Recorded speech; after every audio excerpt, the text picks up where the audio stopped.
सोमवार की व्रत कथा। सोमवार का दिन शंकर भगवान को समर्पित होता है। आज के दिन भक्त भोलेनाथ को प्रसन्न करने के लिए विशेष पूजा अर्चना करते हैं। कुछ लोग आज के दिन व्रत भी रखते हैं ताकि शिव की विशेष कृपा प्राप्त की जा सके।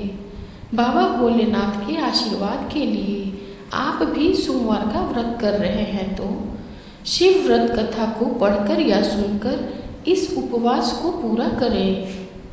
एक समय की बात है, किसी नगर में एक साहूकार रहता था।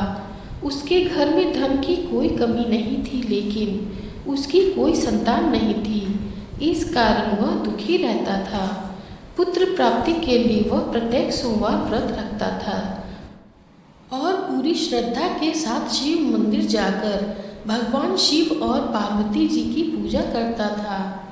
उसकी भक्ति देखकर एक दिन माँ पार्वती प्रसन्न हो गई और भगवान शिव से उस साहूकार की मनोकामना पूर्ण करने का आग्रह किया। पार्वती जी की इच्छा सुनकर भगवान शिव ने कहा कि हे पार्वती, इस संसार में हर प्राणी को उसके कर्मों का फल मिलता है और जिसके भाग्य में जो हो उसे भोगना ही पड़ता है। लेकिन पार्वती जी ने साहूकार की भक्ति का मान रखने के लिए उसकी मनोकामना पूर्ण करने की इच्छा जताई। माता पार्वती के आग्रह पर शिवजी ने साहूकार को पुत्र प्राप्ति का वरदान तो दिया, लेकिन साथ ही यह भी कहा कि उसके बालक की आयु केवल 12 वर्ष होगी। माता पार्वती और भगवान शिव की बातचीत को साहूकार सुन रहा था। उसे ना तो इस बात की खुशी थी और ना ही दुख। पहले की भांति शिवजी की पूजा करता रहा। कुछ समय के बाद साहूकार के घर में पुत्र का जन्म हुआ। जब वह बालक 11 वर्ष का हुआ तो उसे पढ़ने के लिए काशी भेज दिया गया। साहूकार ने पुत्र के मामा को बुलाकर उसे बहुत सारा धन दिया और कहा कि तुम इस बालक को काशी विद्या प्राप्ति के लिए ले जाओ और मार्ग में यज्ञ कराना। जहाँ भी यज्ञ कराओ वहाँ ब्राह्मणों को भोजन कराते और दक्षिणा देते हुए जाना। दोनों मामा भांजे इसी तरह यज्ञ कराते और ब्राह्मणों को दान दक्षिणा देते काशी की ओर चल पड़े। रात में एक नगर पड़ा जहाँ नगर के राजा की कन्या का विवाह था, लेकिन जिस राजकुमार से उसका विवाह होने वाला था वह एक आंख से काना था। राजकुमार के पिता ने अपने पुत्र के काने होने की बात को छुपाने के लिए एक चाल सोची। साहूकार के पुत्र को देखकर उसके मन में एक विचार आया। उसने सोचा क्यों ना इस लड़के को दूल्हा बनाकर राजकुमारी से विवाह करा दूं। विवाह के बाद इसको धन देकर विदा कर दूंगा और राजकुमारी को अपने नगर ले जाऊंगा।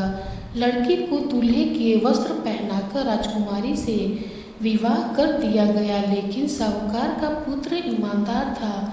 उसे यह बात न्याय संगत नहीं लगी। उसने अवसर पाकर राजकुमारी की चुन्नी के पल्ले पर लिखा कि तुम्हारा विवाह तो मेरे साथ हुआ है, लेकिन जिस राजकुमार के संग तुम्हें भेजा जाएगा वह एक आंख से काना है।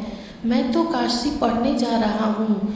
जब राजकुमारी ने चुन्नी पर लिखी बातें पढ़ी तो उसने अपने माता पिता को यह बात बताई। राजा ने अपनी पुत्री को विदा नहीं किया, जिससे बारात वापस चली गई। दूसरी ओर साहूकार का लड़का और उसका मामा काशी पहुँचे और वहाँ जाकर उन्होंने यज्ञ किया। जिस दिन लड़के की आयु 12 साल की हुई उस दिन यज्ञ रखा गया। लड़के ने अपने मामा से कहा कि मेरी तबीयत कुछ ठीक नहीं है। मामा ने कहा कि तुम अंदर जाकर सो जाओ। शिव जी के वादानुसार कुछ ही देर में उस बालक के प्राण निकल गए। मृत भांजे को देख उसके मामा ने विलाप शुरू किया। संयोगवश उसी समय शिवजी और माता पार्वती उधर से जा रहे थे। पार्वती ने भगवान से कहा, स्वामी, मुझे इसके रोने के स्वर सहन नहीं हो रहे। आप इस व्यक्ति के कष्ट को अवश्य दूर करें। जब शिवजी मृत बालक के समीप गए तो वह बोले कि यह उसी साहूकार का पुत्र है जिसे मैंने 12 वर्ष की आयु का वरदान दिया। अब इसकी आयु पूरी हो चुकी है। लेकिन मातृभाव से विभोर माता पार्वती ने कहा कि हे महादेव, आप इस बालक को और आयु देने की कृपा करें। अन्यथा इसके वियोग में इसके माता पिता भी तड़प तड़प कर मर जाएंगे। माता पार्वती के आग्रह पर भगवान शिव ने उस लड़के को जीवित होने का वरदान दिया। शिव जी की कृपा से वह लड़का जीवित हो गया। शिक्षा समाप्त करके लड़का मामा के साथ अपने नगर की ओर चल दिया। दोनों चलते हुए उसी नगर में पहुंचे जहां उसका विवाह हुआ था। उस नगर में भी उन्होंने यज्ञ का आयोजन किया।